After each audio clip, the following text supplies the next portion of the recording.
Okay, hi! How is it going, everyone? I hope you're having a good and blessed day, night, or whenever you're watching this. For those who don't know me, I go by Yeshua, or Yesh, which is a nickname that a lot of people call me.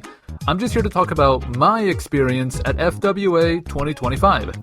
I know this video is coming out well over a month since FWA, but please don't yell at me. I've been working on this pretty much since I got back from the convention, and I actually made a lot of progress the weekend after the convention, but life happened and I suffered a lot of setbacks. But I still wanted to finish the video because 1, I have been working on it, and 2, I just thought it would be fun to share my experience, which is the whole reason why I wanted to do this in the first place. I have a lot to get to, as you can probably tell from just how long the video is. So I don't want to waste time, but I do think it's worth noting that everyone enjoys conventions differently, which is totally okay. So just keep in mind that this is truly my experience at FWA, so naturally it's going to be kinda limited because I didn't do absolutely everything that there was to do. I'm basically going to go through my entire experience from getting to the convention to leaving. So I'm going to cover Thursday through Monday, and at the end of each day I'm going to give a rating out of 5 for two categories. The venue, aka the hotels and the spaces in general, and the convention itself, so FWA and how it was organized and executed. Part of the convention rating will factor in how fun and enjoyable each day was as well, which I think kinda makes sense for the convention rating because of course you go to conventions to experience stuff, but that's why I'm gonna do the ratings, just to see how each day compares to each other. The last thing I'll say before actually getting started is, please know that when I talk about any negative experiences, it's not to bash the convention or anyone who may have been involved in these negative experiences.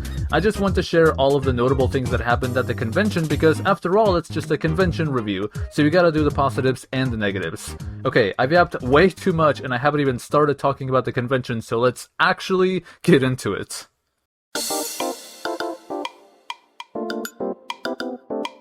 When the room block for FWA opened in November, I ended up booking a room at the Marriott Marquis, which is the main hotel. It was a room with 2 beds because I made plans to go with some normie friends, but none of them actually ended up coming, so instead I made plans to room with 2 other furries. An online friend I've known for a while, and a friend of one of my best friends. These friends are Rai and Hoshi, so keep those names in mind because they will come back up. We were able to sort out with the hotel for Hoshi to check in with the reservation even though I'm the one who made it. So I think that's a really solid option that the Marriott offers. All that was needed for Hoshi to check in was a credit or debit card so the hotel could place a hold, which is basically the money that was going to be paid for the entire stay.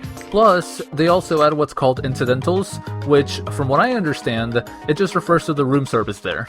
It's going to be a lot more than what you may originally see in your confirmation email when you book the room, but they do give back the money for the incidentals as long as you don't use the room service. And if you do actually end up using the room service, they still give you back the money minus anything that you might have spent on the room service.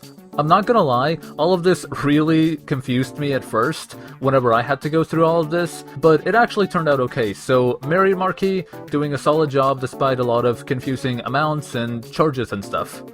Skipping ahead to when I actually got to the hotel and settled into the room, the next step was to go through registration for the actual convention. Now Hoshi told me that they actually went through registration in about 20 minutes, which is actually really good for FWA standards. Unfortunately, that was not the case for me. Along with the $85 that I paid to attend FWA for the whole weekend, I paid an extra $12 to have my wristband that you still can't see, I promise I'm still wearing it. I paid an extra $12 to have it mailed to me. When I got the wristband, it came in a box with some instructions that said I should only put on the wristband when I got to the convention, and that I had to look for the mailed wristband registration section. Now, when I got to FWA, I asked the convention staff members where this area was, and they directed me to the regular registration line.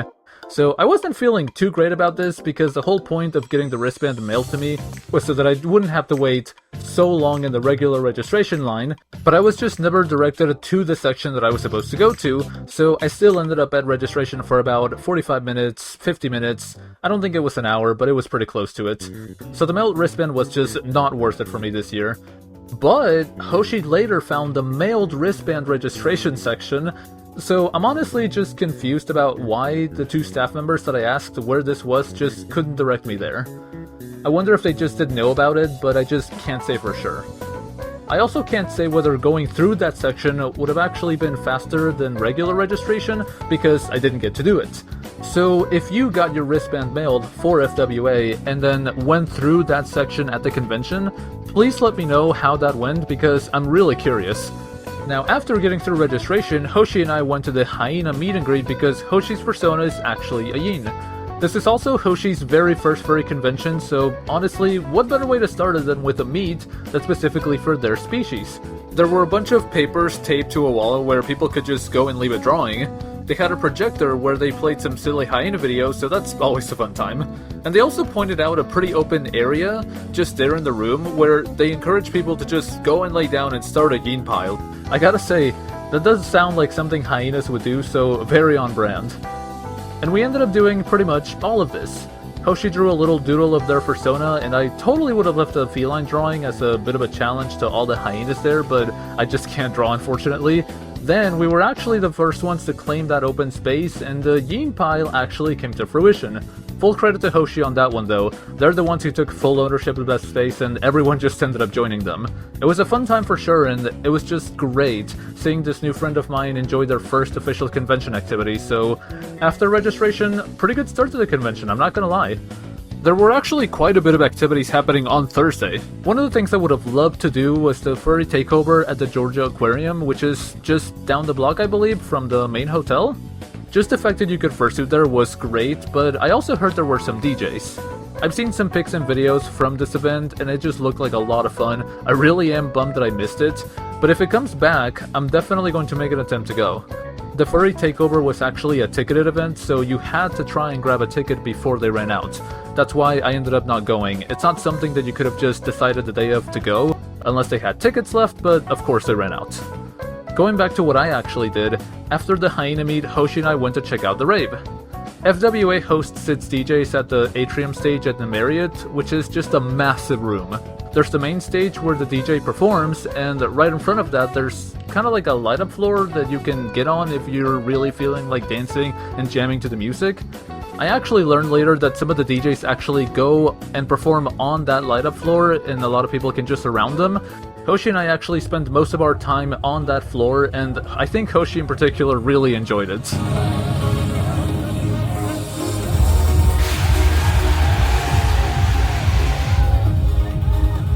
Even if it gets crowded near the front, if you need to take a breather, you can just go to the back of the room and you'll usually have a good bit of space to yourself. On Thursday, we actually didn't stay for the rave too long, but it was still a really good time. Next up was the inflatable pool toy party, my beloved! I love it so much! If you've never heard about the pool toy party, it's basically a huge room full of balloons with LED lights of sorts inside of them, and a bunch of kiddie pools, big plushes, and of course, the inflatable pool toys. At night, it's dark, but there are a lot of colorful lights throughout the room, and there's also chill lo-fi music that plays, although they do change it up sometimes, especially this year.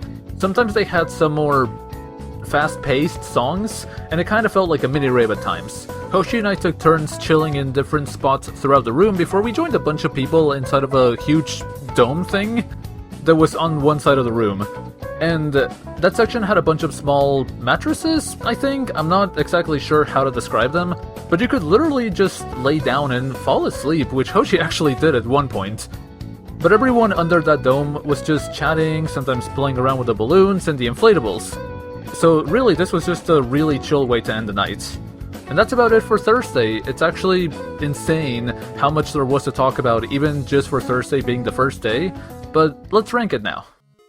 When it comes to the venues, so again just dealing with the hotels, Thursday was pretty solid.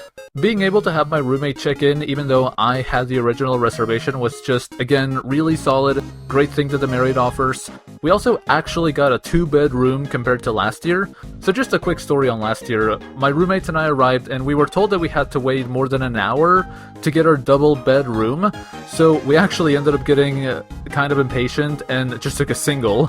So while we technically had an option to still get the double last year, this year it was just very nice that we could just get there and then check into our double bedroom that we booked originally without having to wait for anything else. The confirmation email says the check-in is at 4, but Hoshi checked in way earlier. I think it was around 1, if not before that. So I think the hotel is just a little more lenient on check-in time because it's a convention. The room itself was great, although it didn't have a couch like the double that we had 2 years ago. But there's still enough room to fit an inflatable mattress, which I think is a really good idea to have if you're rooming with several people. Nothing else about the main hotel or the other 2 hotels comes to mind for Thursday, and speaking of which, the Marriott connects to 2 other hotels. That's the Hilton and the Hyatt. 3 hotels total, main hotel, and then 2 hotels on the opposite sides. So for Thursday, I think the venue honestly gets a 5 out of 5. I think everything that I had to deal with went just as it should have. While registration wasn't terrible, again, having my wristband mailed to me not making a difference wasn't great because, again, I spent just a tiny bit of money on that. Also, I think they later said they weren't going to check wristbands until Friday because so many people still needed to be registered. And at first when I read that, it confused me a little bit, but it actually sounds like it was a nice grace period for people who got there later in the day, but still wanted to do stuff. I know 2 years ago I got to the convention on Thursday night, and I just barely missed registration, so I couldn't go and check out some of the main areas until the next day. So, honestly, past me would have probably appreciated this move. I still had a great time with the programming that was available. The hyena meet was very fun, having the rave and the pool toy party both open on Thursday nights was just awesome, and again, there was still a good bit of stuff on the schedule that makes for a really solid first day, especially something as big and new as the aquarium takeover that I still really wish I could have gone to. So even with the messy registration, the convention experience gets a 3 out of 5 for Thursday. Surprisingly, Friday was actually not a very active day, but I do have a lot of thoughts about what actually happened. Even though I went to sleep at 3 in the morning, I managed to wake up just after 9, which was just enough time for me to get ready for a 4K run with a bunch of other furs who like running. Unfortunately, my shyness really kept me from chatting with the people there, but the main event was of course the run. We were going to run around several blocks in downtown Atlanta and just finishing back at the hotel. It was just under 4 miles, and this was actually my first time doing any sort of run like this. I do like running, but I just kind of do it for fun, just to stay active. It's one of my favorite ways to stay active. Definitely a new experience for me. I'm not gonna lie, I couldn't keep up with the guys who are clearly in better shape than I am, and probably run more than I do, but I did manage to stick with one guy who was running at about the pace that I was. I ended up jogging most of the way with just a few walking breaks in between. My time was actually 42 minutes and 25 seconds, which I'm honestly really proud of. My legs were destroyed though, which was kinda hard to deal with until about Sunday. They were extremely sore. But I'm still glad that I got to do this run. I got to see a bit of the city, and some of the people at the restaurants and walking by were just cheering us on, and it was really just a gorgeous day for a run. I did get to talk to the guy who organized the run afterwards, and it was a really good time. And I feel like we probably would have talked a lot more if we didn't all have other stuff to get to, but honestly, shout out to Swix for the FWA running club. I definitely would do it again. Now, after the run, I obviously needed to shower, and then I was gonna go to the gaming room so that I could practice for the Smash tournament that was happening at around 1. But then something tragic happened. Hoshi lost their phone. So Hoshi's partner was tracking the location of the phone, so we looked everywhere that we could at the Hyatt because that's where it was lost originally. We couldn't find it even with the hotel staff helping us, but they did say they would be on the lookout for it. Then, the phone actually moved from the Hyatt to the very edge of the Marriott. So eventually we just went to the Lost and Found at the Marriott, and thankfully we found it there. Now, we have no idea who actually took it there, but obviously we were just happy that we found it. That whole ordeal lasted for like, what, probably close to 1 hour, if not a little more? But we found it right before it was won, so I was able to just rush to the tournament. I'm going to interject here to summarize the Smash tournament in a more concise way, because thinking about it, it was actually one of the more forgettable parts of the convention this year, which really sucks because I love Smash. But all that happened was I played 2 official games, but because I lost the second one, I was eliminated. This lasted a little over 2 hours, so when I wasn't playing an official match, I was practicing with others and texting one of my best friends who also likes competitive Smash. He was my hype man the entire time, even though I didn't make it very far. But don't get me wrong, I wouldn't call this a negative experience. I'm really glad I gave it a shot and I do want to try again. Now, I'm not completely sure what I did after the Smash tournament. I know I wanted to go to the Stars of Beastars panel that was happening at 4 so that I could see Jonah Scott and Ben Diskin, because I knew that I was going to miss the panel at 2 with just Ben, because of the Smash tournament. If you don't know who they are, Jonah plays Legoshi Beastars, which, enough said, it's Legoshi. Ben plays Jack Beastars, Haida Gretzko, Shiro and Brand New Animal, and he also did the voices for other characters I know and like Number 1 in Codename Kids Next Door, shout out Codename Kids Next Door if you ever watched it, heck yeah! And some Fire Emblem characters as well, shout out if you like Fire Emblem as well. Now, I love Beastars, and both of the characters that they play, and I also love all the other characters that Ben plays, so honestly, these were just the ideal special guests for me, and I was so excited that they were going to be at FWA. But unfortunately, I think I forgot about their panels. During the day when I realized that I missed the panels, I thought it was because the Smash tournament went on for too long, but I think what actually happened is, I stayed in the gaming room to play some Dance Dance Revolution, and then I went back to my room to shower, and then I think I probably went to get some food afterwards. But something else that I had in mind was getting to the dealer's den in time because, in case you didn't hear, FWA announced virtual queues the week of the convention. So I think because of all of this going on, I just forgot about Jonah and Ben's panels. It was definitely a huge bummer, but I tried not to let it ruin my day, so I just looked forward to going to the dealer's den. Going back to the virtual queue for a moment, from what I understood, the idea is that you sign up for a time slot so that you can go to certain big events, like the dealer's den, the Artist Alley, the Moonlight Festival, and I think one more. After you have your time slot, you just get to wherever you're going as on time as you can. Although, I originally heard that if you didn't make it in time, then your slot was just cancelled altogether. But if something legit actually delayed you, then you can try to explain it to the con staff. My time slot for the dealer's den was 5:20. I actually got really confused and I went to the Hilton instead of the Hyatt, and it was 5:10 when I realized that I went to the wrong hotel. So I had to rush through the busyness of the Marriott, but hotel staff actually started making people make a line right at the entrance of the sky bridge that led to the Hyatts, which was really, really long. But even with that, I did manage to make it to the escalators that led to the space where the dealer's den was happening, and I did all of that with just 1 minute to spare. I was honestly really impressed with myself that I made it in time, and of course I was really happy that I was going to get to check out all the vendors for the year. And then the opposite happened. There were some convention staff who started stopping people from going down the escalators that led to the entrances of the dealer's den and the Artist Alley. They told us that the dealer's den had been at capacity for several hours, so by the time people actually left, the dealer's den would be closed for the day. I asked if that meant that I just don't get to go in that day even though I did reserve a time slot, and they told me yes, that's what it meant.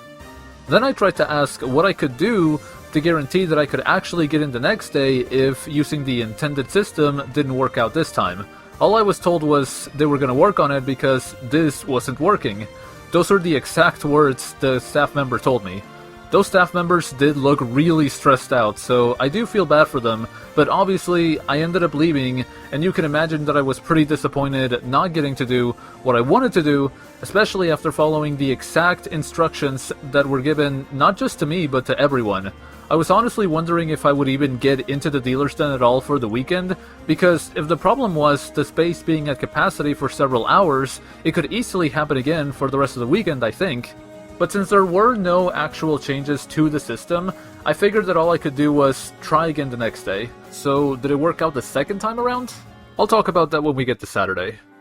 The rest of Friday was pretty straightforward from what I remember. I'm pretty sure I just went back to my room, I took a shower, and then I went back out to Fursuit a little bit before going to the pool toy party again. Although, I did get to spend some time with my other roommate, Rai, before actually going to the pool toy party. He, had a few drinks, and really we just yapped about learning Spanish and German, although mostly Spanish, because he wants to learn Spanish, and obviously I know Spanish, or maybe it's not obvious, but yes, I do know Spanish. Viva Mexico! A lot of it was just bullying him because he can't roll his R's, but he actually managed to do it pretty well while we were hanging out. But I'll check in with him soon to see if that was just a fluke. After that, I'm pretty sure I spent another hour or two at the pool toy party, and beyond that, I didn't really do too much more. I think I just wanted to relax after this not-so-ideal day I just had. Now for Friday, the venue rating gets a 4. Yeah, a 4 out of 5. Much like Thursday, the hotels themselves didn't really give me any trouble. In fact, I didn't mention it before, but the staff members at the Hyatt did try for a solid 20 minutes or so to help us find Hoshi's phone. And they even got us into the vendor area without worrying about us having a time slot, because Hoshi was at the artist alley when they lost their phone. They definitely tried to help, and we really did appreciate it. As for the convention rating, I feel kinda bad doing this, but I think it's gotta be a 2 out of 5, maybe a 2.5 out of 5, just halfway.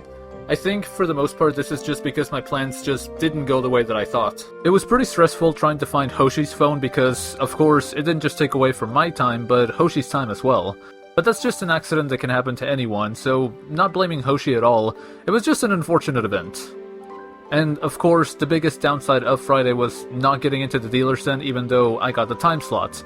I like to give the benefit of the doubt, but because I was turned away from an activity by the convention, even though I followed the system that organizers established, it's just an issue that I can't ignore so easily. Now, comparing all of that to what was enjoyable on Friday, the 4K was straightforward, but still a really neat experience. I'm so glad I got to do that. Getting to play some Smash and some rhythm games was nice, even though I didn't get to do it for as much as I wanted to, and chilling at the pool toy party and fursuiting, always a plus. Those are always some great experiences. So again, I think maybe a 2.5 out of 5 is a fair assessment for Friday. It wasn't miserable, but it could have been better. Alright, let's talk about Saturday now. Hoshi and I wanted to make it to the fursuit mingle that was happening at 10:30, and once again, my shyness really got the better of me and I didn't mingle as much as I should have. Hoshi and I just got in the species group photos, so I was at the feline one and Hoshi was in the canine one, and from there I knew that I wanted to go to the Weakest Links event. It's basically a parody of the game show The Weakest Link. I grew up watching it in Mexico, but after a while of living in the US, I realized it was actually a worldwide thing. I actually learned that it started in the UK, so shout out to the UK for starting possibly the best game show ever. But anyway, if you can't tell, it's definitely one of my favorite game shows, if not probably my favorite game show. If you don't know how it works, there are 8 contestants who work together to earn money by answering trivia questions correctly. There are timed rounds and everyone is asked a question until time runs out. If you get a question right, you kinda earn money, and I say kinda because to actually secure that money, the contestant after you has to say the word bank to save what was earned previously. So the whole idea is to build a chain of correct answers and then bank the money. Of course, the bigger the chain of correct answers, the more money that's accumulated. But if someone doesn't bank and then gets their question wrong, then the chain breaks. So playing the game can be hard because you have to be confident that you're gonna get your question right if you don't think you're gonna bank. At the end of each round, everyone votes for who they think the weakest link was until 2 players are left.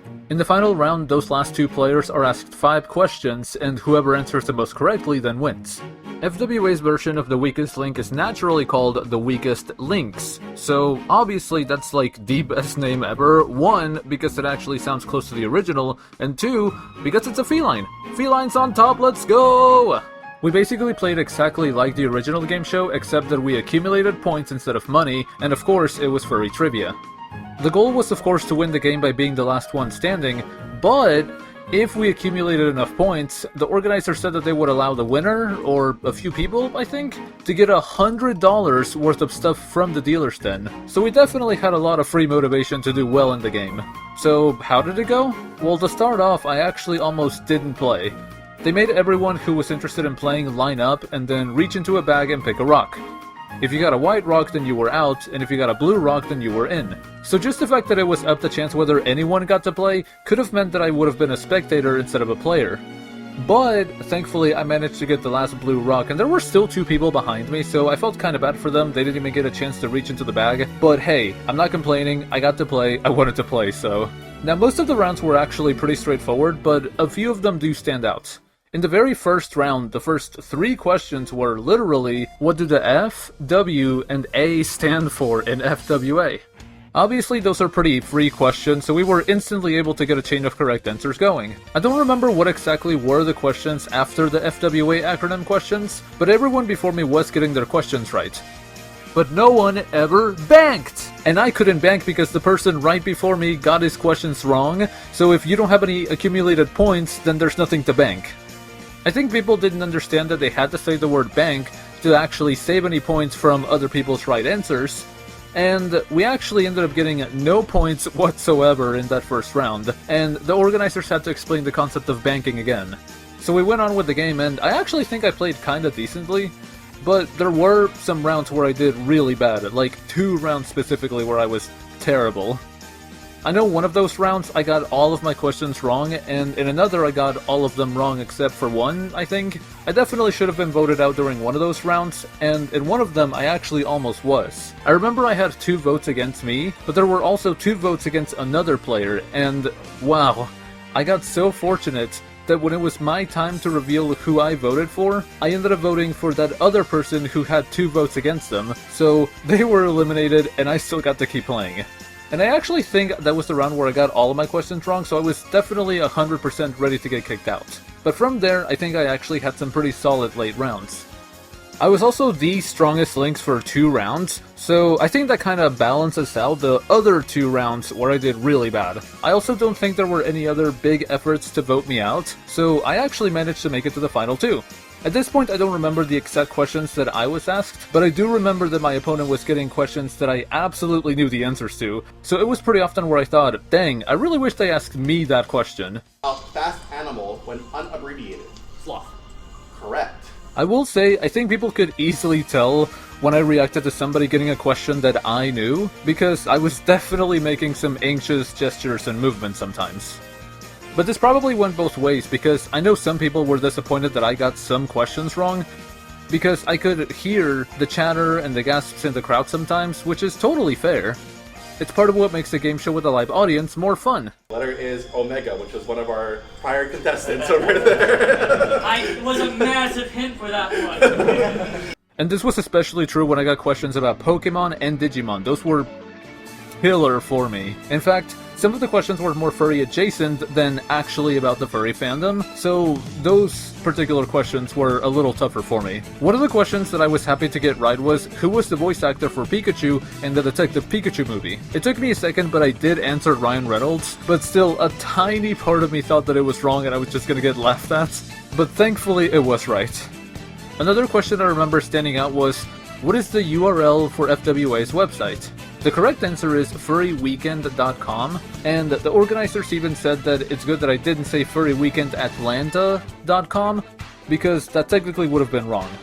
And another sort of tough question that I'm glad I got right was, what is the only 21 plus furry convention in the United States? The answer was Las Vegas FurCon, and I did doubt myself for a second, but I couldn't think of any other convention that stood out for that particular detail. Speaking of the tough questions though, it was actually a Pokemon question that cost me the entire game. What is the name of the unique transformation all Pokemon can undergo in the Paldea region, causing them to gain a crystalline appearance? Huh?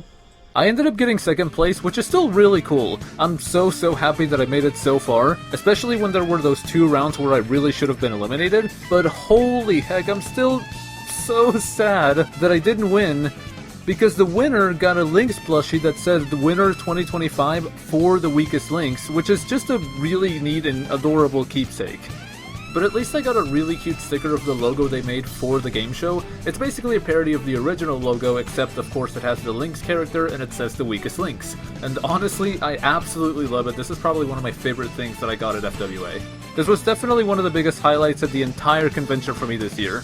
Huge shout out to Penguin and Takomi for hosting it. I really hope they bring it back next year. Although, I don't know if that's going to be enough time for me to become a big enough Pokemon or Digimon fanatic, but I'm definitely going to try, and I will come back for that Lynx plushie, mark my words. The weakest Lynx was supposed to last about an hour, but it ended up lasting more like an hour and a half, which, I'm not complaining, but it did cut a little bit into the time for the Kimono First meet and greet. My good friends Patch and Kitten have really made me appreciate kimono fursuits and artwork in general over the past few months, so I was really curious about this meet. Even though the weakest links ran late, I did manage to make it to the meet right at the end. In fact, I got there right as they were taking the big group photo. I also ran into 2 other friends, Tail and Roxy, before I got to see a bunch of kimono fursuits that I've never seen before. I did feel a little out of place, but it's definitely not a big deal that I didn't have a kimono fursuit. Most of the fursuiters I interacted with were actually silent suitors, which seems to be a common theme for kimono fursuiters. But they're really good at portraying their characters.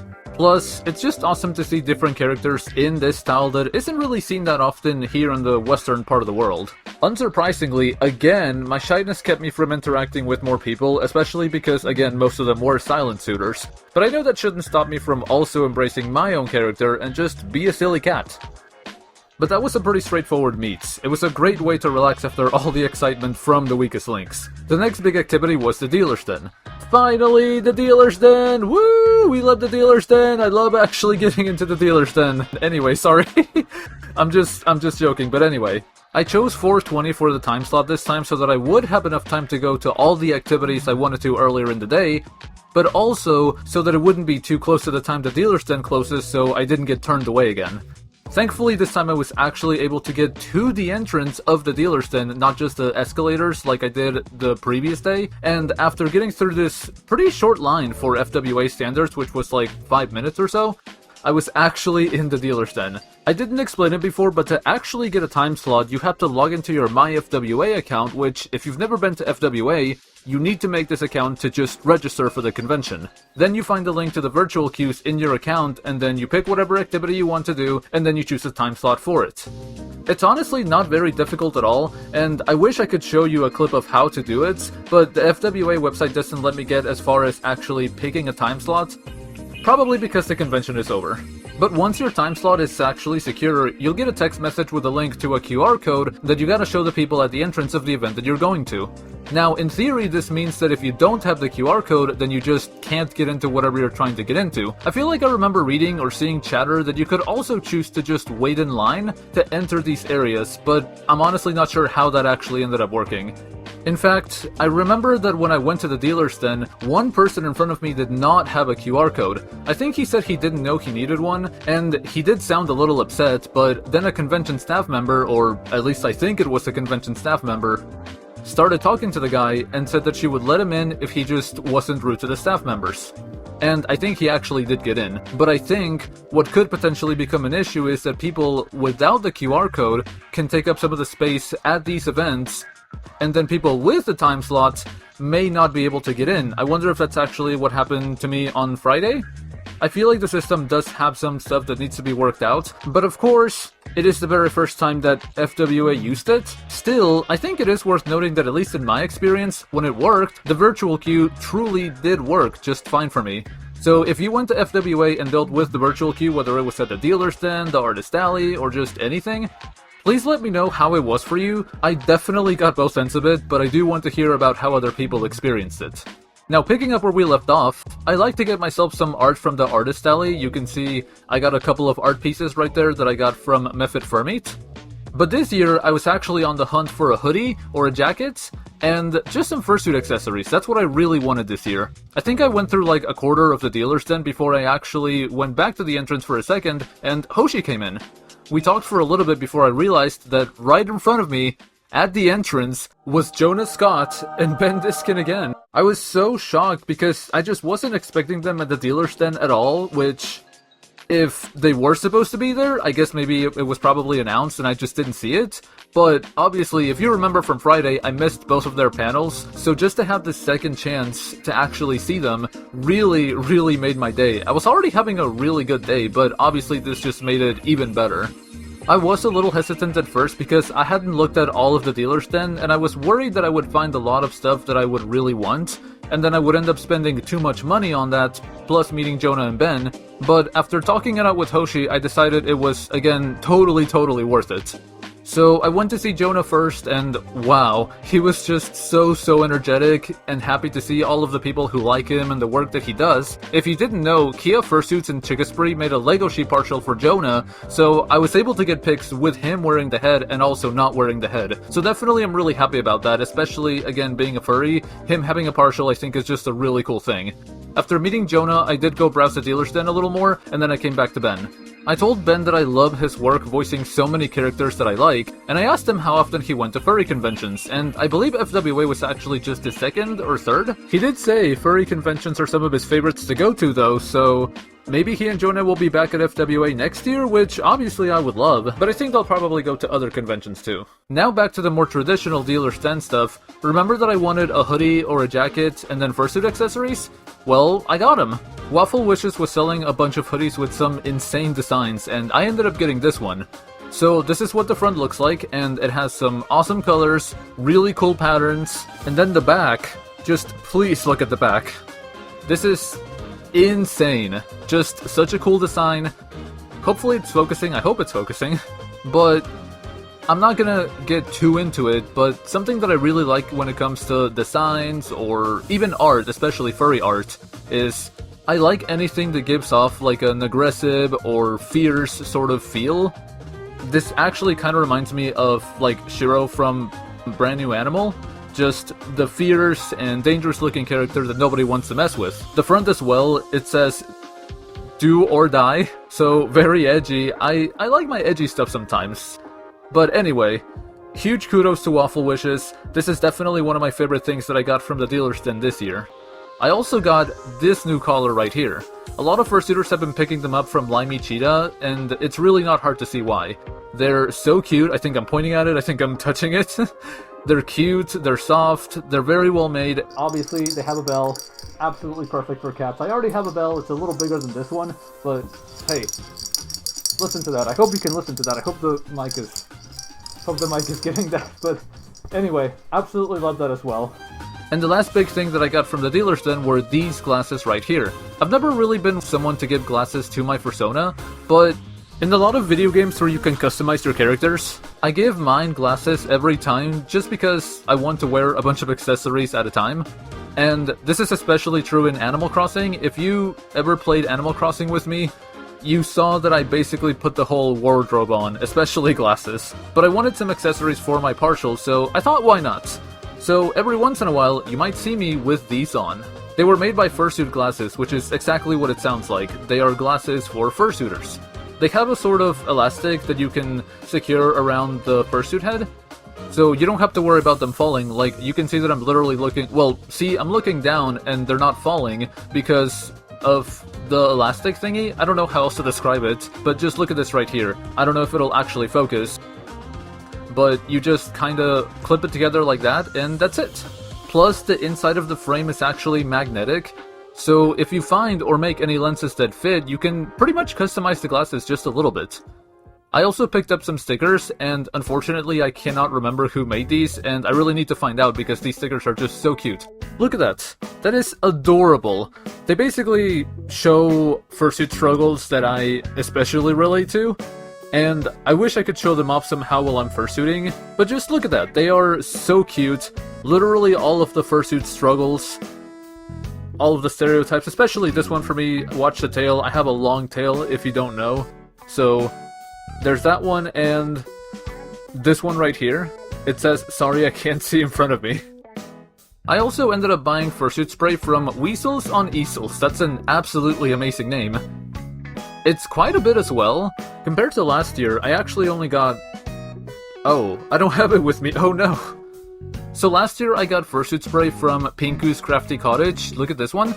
It's definitely a little smaller, but I absolutely love Pinku's sprays. They are so good, I would definitely recommend them. I love lavender scent, so I'm really glad that I was able to find another really good fursuit spray that smells like lavender. As I was leaving the dealer's den, there was one vendor who was just giving away some stuff that they had left, and I picked up this really cute pizza prop, plus some more fursuit spray. This one is just called Black, and I'm not actually sure what it's supposed to be, but it smells really good, so I ended up just getting it. And I was gonna say, I didn't catch the name of this vendor either, but now that I'm looking closer at the fursuit spray, I'm literally just finding this out as I'm recording.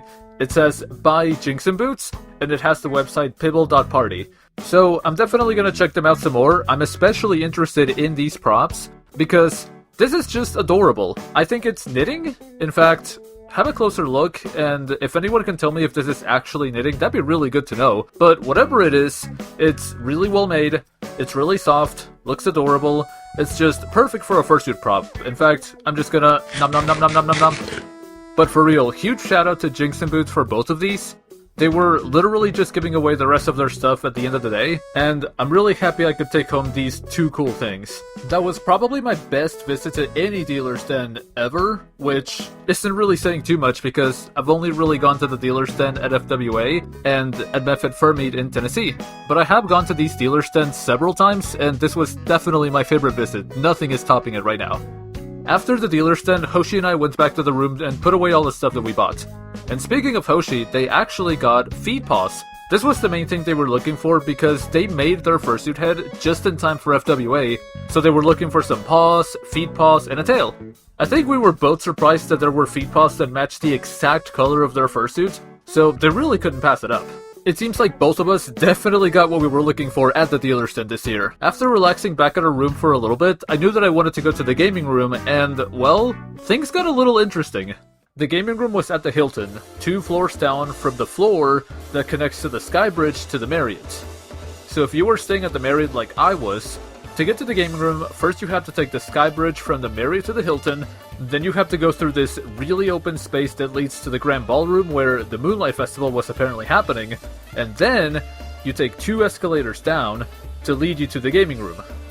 When Hoshi and I got to that space leading to the Grand Ballroom, the entire area was blocked off. There was nothing that you could do to get around it. There were some black curtains that they put up, and you really couldn't go anywhere past that.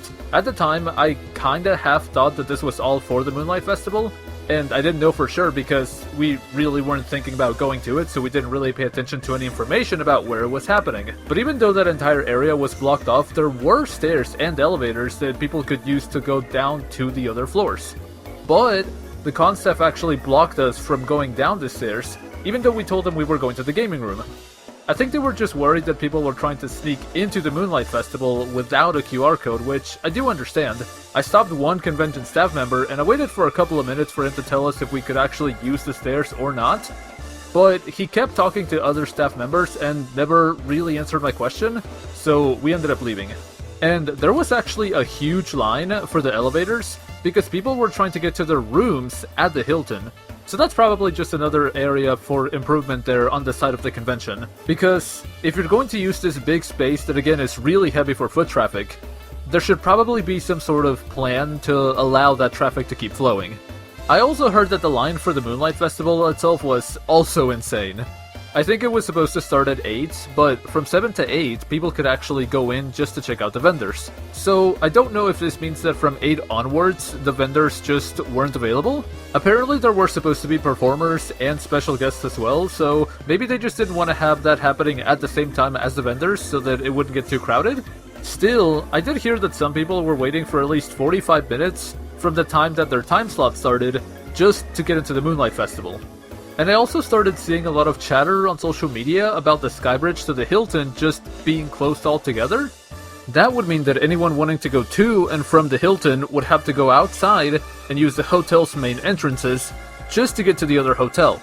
And it was a rainy night in Atlanta, which, if you don't know, Atlanta's just a tiny bit notorious for crime. Now, I'll be honest, I don't know how true all of this actually was. If you went to FWA and either went to the Moonlight Festival when it started, or just dealt with everything that was happening at the Hilton starting from like 7 PM Saturday, let me know how it went for you because I would love to know if you can confirm or deny anything that I just talked about. Something that I can confirm though is the convention said that the weather caused delays for the Moonlight Festival, which it seemed like the exit was going to lead people outside. But again, full transparency, I did not go to the Moonlight Festival, so that's probably why a lot of this stuff just doesn't make full sense to me. This is just what I remember from that night. Hoshi and I actually went to get food during all of this, and we were actually able to get to the gaming room closer to like 10 or probably 11. So I did get to do a bit of rhythm gaming my beloved, but I was just so tired, and I also didn't have an actual good outfit for dancing because I honestly wasn't expecting to get into the gaming room at all that night, so I didn't do it for as much as I would have wanted. We also did try to go to the pool toy party afterwards because I think it closed at 1, and we managed to get there right before 12:30. We bumped into someone who was apparently inside just a few minutes before we got there, and they told us that someone threw up in there. I don't know if that was actually true, but Hoshi and I decided to wait to see if we happened to be able to get in, but then the staff came and told us that they were actually going to close it. It was an interesting way to end the day for sure. Alright, time to rank Saturday now, which is probably the longest and most active day that I had so far. The venue rating's gonna get another 4 out of 5. The main reason why I haven't given more 5 out of 5s for the venue is because Friday and Saturday are when the overcrowding issues were really the most prevalent. Now, I know FWA is supposed to work this stuff out with the space that they are working with, but I am including the venues in these efforts because throughout the convention in general, there were some hotel and security staff that were just kind of disorganized at times. This was especially true at both sky bridges, which, if you don't remember, there's one to get to the Hilton and one to get to the Hyatt. For the most part, the hotel staff and security tried to keep just 2 lines going at the sky bridges, but pretty often people would just cut the lines or another smaller line would break off from the main lines. So while the efforts to keep order were definitely appreciated, there were a handful of times where there were just some pretty big traffic jams at the entrances of the sky bridges. So while I think that this could still use some improvement, it wasn't a complete and total mess, so this is just what's keeping me from giving the venue rating a full 5 out of 5. A whole 5 out of 5. For more than just Thursday. While Elevator Con is still kinda prevalent at FWA, it honestly wasn't horrendous this time. In fact, I think this year, congoers themselves were the biggest problem at the elevators. There were so many times where I was on a pretty much full elevator and people would still try to get on. And a lot of these times, we would reach the weight limit on the elevator, so they would just end up having to get off anyway. Now it's time for the convention rating. This time I will give it a very solid 4 out of 5, maybe even a 4.5 out of 5. I just got to do so many cool things, and if it wasn't for the Moonlight Festival stuff, keeping me from going to the gaming room when I wanted to, which kept me from playing more rhythm games, I probably would have given it a 5 out of 5. Without a doubt, Saturday was the best day so far.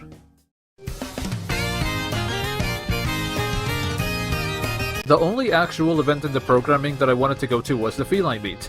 Hoshi came with me, so I thought it was really cool that I went to the Hyena Meet with them, and they came to the Feline Meet with me.